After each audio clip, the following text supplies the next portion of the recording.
Channel ഇനിയും subscribe ചെയ്തില്ലെങ്കിൽ ഇപ്പോൾ തന്നെ സബ്സ്ക്രൈബ് ചെയ്ത് ബെൽ ബട്ടൺ അമർത്തൂ. Hi friends, I am doctor Rajendran.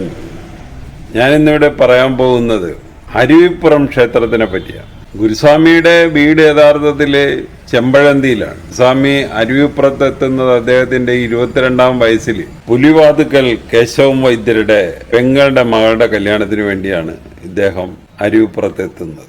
ഈ വീട് നെയ്യാറിനടുത്തായിരുന്നു. ഈ നെയ്യാറിന് ചുറ്റുമുള്ള നെയ്യാർ വന്ന് പതിക്കുന്ന സ്ഥലം, അതുപോലെ ചുറ്റുമുള്ള ഭൂപ്രകൃതി എല്ലാം ഗുരുസ്വാമിയെ വളരെ ആകർഷിച്ച ഒരു സംഭവമാണ്.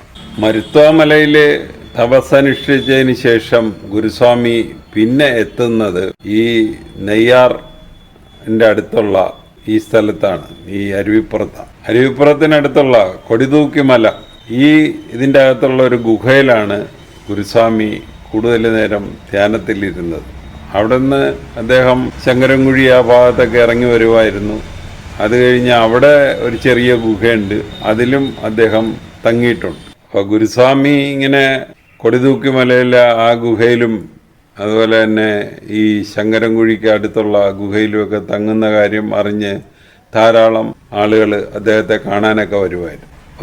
ഒരു ദിവസം കേശവം വൈദ്യര് ഈ ഗുരുസ്വാമിയെയും കൊണ്ട് അടുത്തുള്ള ഒരു ശിവക്ഷേത്രം, അങ്കോട്ട് ശിവക്ഷേത്രത്തിൽ ചുമ്മാ കാണാനായിട്ട് പോയി. അപ്പോൾ അന്ന് അമ്പലത്തിനകത്ത് അവർണർക്കൊന്നും പ്രവേശനമൊന്നുമില്ല, അതുകൊണ്ട് ദൂരെ നിന്ന് കാണാനേ പറ്റത്തുള്ളൂ. അങ്ങനെ വൈദ്യരും ഗുരുസ്വാമിയും കൂടെ അമ്പലത്തിലെ കാഴ്ചകൾ, ഈ അമ്പലത്തിന് ദൂരെയായിട്ട് ഒരു തോർത്ത് വിരിച്ചിട്ടുണ്ട്, അതിൽ കാണിക്കയിടാം, അവർണർക്ക് അതിൽ കാണിക്കയിടാം, ദർശനമൊന്നും പറ്റത്തില്ല, പ്രസാദം ഇല്ല, നിവേദ്യം ഇല്ല, കാണിക്കയിട്ടിട്ട് പൊയ്ക്കോളും. അങ്ങനെ ഇരിക്കെ ഈ പ്രാർത്ഥനയും എല്ലാം, സവർണരുടെ പ്രാർത്ഥനയും പൂജയൊക്കെ കഴിഞ്ഞ് പ്രസാദമൊക്കെ ആയിട്ട് അവർ വീട്ടിൽ പോയി. അപ്പോൾ പൂജാരി ആ സമയത്ത് കുശിനിപ്പുരയിലോട്ട്, അന്നേരം ഗേറ്റ് തുറന്നു കിടക്കുകയാണ്. അതിലൂടെ ഒരു പട്ടി അകത്ത് കയറി ഈ നിവേദ്യം എടുത്ത് കഴിക്കുന്നു. അത് കഴിഞ്ഞ് പട്ടി ഇതൊന്നും അറിയാത്ത രീതിയിൽ പുള്ളി പുറത്തു പോകുന്നു. അപ്പോൾ ഇതെല്ലാം കണ്ടുകൊണ്ട് ഗുരുസ്വാമിയും വൈദ്യരും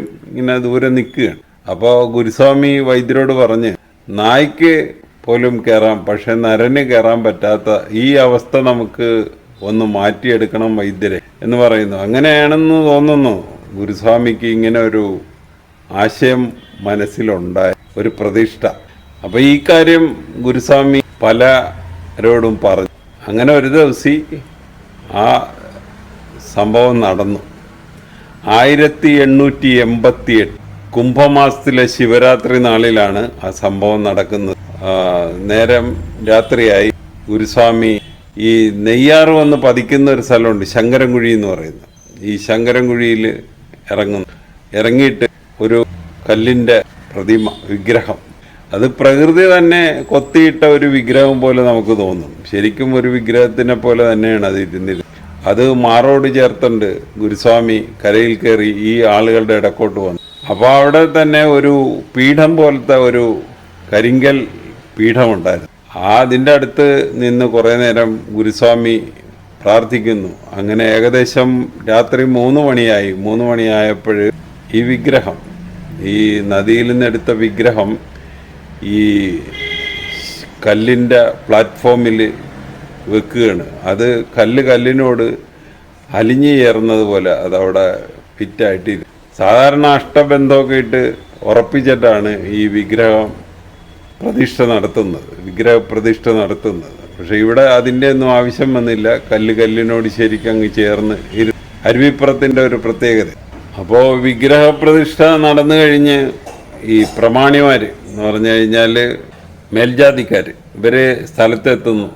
എന്നിട്ട് ഗുരുസ്വാമിയെ ചോദ്യം ചെയ്യുന്നു, നിങ്ങൾ ചെയ്തത് ശരിയാണോ? വിഗ്രഹം പ്രതിഷ്ഠയൊക്കെ ബ്രാഹ്മണർക്ക് പറഞ്ഞിട്ടുള്ളതല്ലേ എന്നൊക്കെ അവർ കയർത്ത് സംസാരിക്കുന്നു.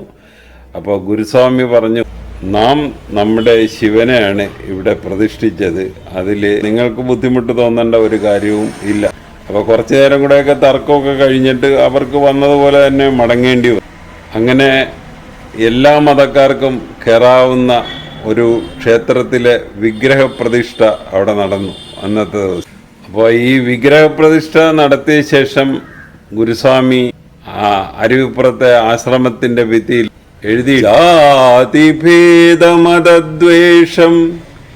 ഏതുമില്ലാതെ സർവരും സ്വാതരത്വേന വാഴുന്ന മാതൃകാസ്ഥാനശേഷം ഗുരുസ്വാമിയുടെ മനസ്സിലുണ്ടായിരുന്ന ഒരു പ്ലാൻ അനുസരിച്ച് ക്ഷേത്രം ഉണ്ടാക്കാനുള്ള രീതികളൊക്കെ പറഞ്ഞു കൊടുത്തു. തമിഴ്നാട്ടിൽ വന്ന ആളുകളാണ് അതിൻ്റെ പണി കഴിച്ചത്. പണിയെല്ലാം കഴിഞ്ഞ് അവർ കൂലി പോലും മേടിക്കാതെ സ്ഥലം വിട്ടു.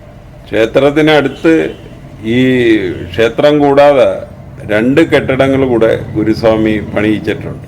ഒന്ന് ഓഫീസ് കെട്ടിടം, 2 ഗുരുപൂജ ഹാൾ. അപ്പോൾ ഇതിൻ്റെ പടിഞ്ഞാറേ അറ്റത്തെ മുറിയിൽ ഗുരുസ്വാമി താമസിച്ചിരുന്നു. കിഴക്കേ അറ്റത്തെ മുറിയിൽ കുമാരനാശാൻ താമസിച്ചിരുന്നു.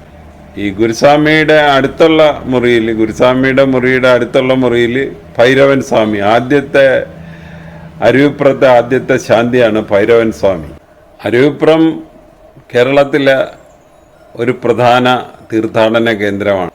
അന്നുവരെ കേരളത്തിലുണ്ടായിരുന്ന എല്ലാ ആചാരങ്ങളെയും കാറ്റിൽ പറത്തിക്കൊണ്ട് വിഗ്രഹപ്രതിഷ്ഠ, ഗുരുസ്വാമി വിഗ്രഹപ്രതിഷ്ഠ നടത്തി എന്നുള്ളതാണ് ഏറ്റവും പ്രധാന ഘടകം.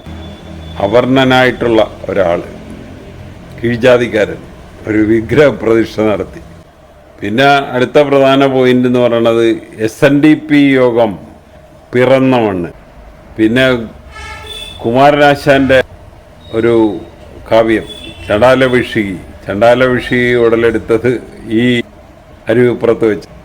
ജാതി ചോദിക്കുന്നില്ല ഞാൻ സോദരി, ചോദിക്കുന്നു നീർനാവൂവരൻ. ഒരു ചണ്ടാല സ്ത്രീയാണ്. അവരുടെ അടുത്തു നിന്നാണ് ഈ സവർണനായിട്ടുള്ള ഒരു ബുദ്ധഭിക്ഷു വെള്ളം മേടിച്ചു കുടിക്കുന്നത്. അപ്പോൾ ഈ ചേഞ്ചസ് ഒക്കെ വരുത്തിയ ഒരു സ്ഥലമാണ് അരുവിപ്പുറം. അരുവിപ്പുറത്തെ പ്രതിഷ്ഠ കഴിഞ്ഞ് ഏകദേശം 15 വർഷം കഴിഞ്ഞാണ് SNDP യോഗം തുടങ്ങുന്നത്. ഒരു സംഘടന ഉണ്ടാക്കുന്നതിനെ പറ്റി ഡോക്ടർ പൽപ്പു ഗുരുസ്വാമിയോട് ഇങ്ങനെ പറഞ്ഞിരുന്നു. അപ്പോൾ ഗുരുസ്വാമി അതിന് അനുമതി കൊടുത്തു. അങ്ങനെ അരുവിപ്പുറത്തുള്ള വാവൂട്ട് സംഘം ആണ് ഈ SNDP ആയിട്ട് മാറിയത്. അപ്പോൾ ക്ഷേത്രത്തിന് മുമ്പിൽ ഒരു പ്ലാവ് മരമുണ്ട്. ആ മരത്തിന് ചോട്ടിൽ വെച്ചാണ് ഈ എല്ലാവരും ഒത്തുകൂടിയത്. ആ പ്ലാവ് മരം ഇപ്പോഴും ഉണ്ട്. 1903 ജനുവരി 7-നാണ് SNDPയുടെ തുടക്കം.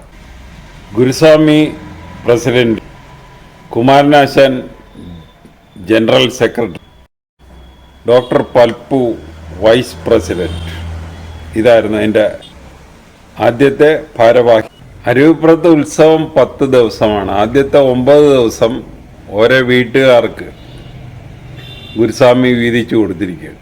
അവർ തന്നെയാണ് ഇപ്പോഴും നടത്തുന്നത്. 10ാമത്തത് ക്ഷേത്രം, അത് ശിവരാത്രി നാൾ. അരുവിപ്പുറത്തെ ആദ്യത്തെ ശാന്തി ഭൈരവൻ സ്വാമി. ഇപ്പോഴത്തെ ഗുരുപൂജ മുറിയിലാണ് ഗുരുസ്വാമി താമസിച്ചിരുന്നത്. അദ്ദേഹത്തിൻ്റെ കട്ടിലും കസേരയൊക്കെ ഇപ്പോഴും അവിടെ വളരെ പവിത്രമായിട്ട് സൂക്ഷിച്ചിട്ടുണ്ട്.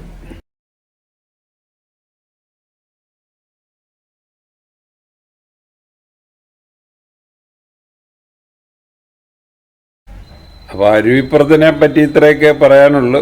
അരുവിപ്പുറത്തിൻ്റെ ഈ വീഡിയോ ഒന്നിട്ട് കാണുക. കണ്ടിട്ട് ഇഷ്ടപ്പെട്ടുവെങ്കിൽ ഞങ്ങളുടെ ചാനൽ സബ്സ്ക്രൈബ് ചെയ്യുക. വേറൊരു വീഡിയോ ആയിട്ട് നമുക്ക് വീണ്ടും കാണാം. Thank you.